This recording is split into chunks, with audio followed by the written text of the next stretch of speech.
Sa number 3, paghatag atensyon sa ginahinyo sa bigger stakeholders angot sa plano nga pag-construct sang bag-o nga Burgos Public Market ang luyag nga paboran sang pamuno sang Committee on Market sang konseho.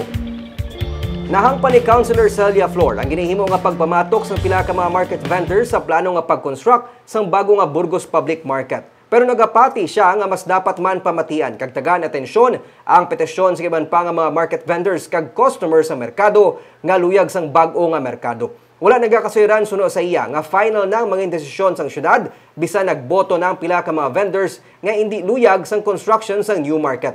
Ginpahayag man sadto ni Mayor Abby Benitez nga iya na lang ibalhin ang 525 million pesos nga pondo para sa Burgos Market para mapakayong Libertad kag Central Market o kung gamito ng pondo sa underground cabling system project. Pero sa may baluan ng petisyon sa iban pa nga mga market vendors kag customers, nagsiling ang alkalde nga posible i-consider niya ang ginahinyo sa ginakabig bigger stakeholders para sa plano para sa merkado. Kadaman sa mga opisyal sa Market Vendors Association, nagapamalabag sa ginaplano nga construction sa bagong nga merkado sa Kahangawa, nga liwat nga maapektuhan ang ila palangabuhian. Gani sa baylo ang pag-repair sang pasilidad ang ila ginahinyo para sa bagong laman kaayo nga merkado.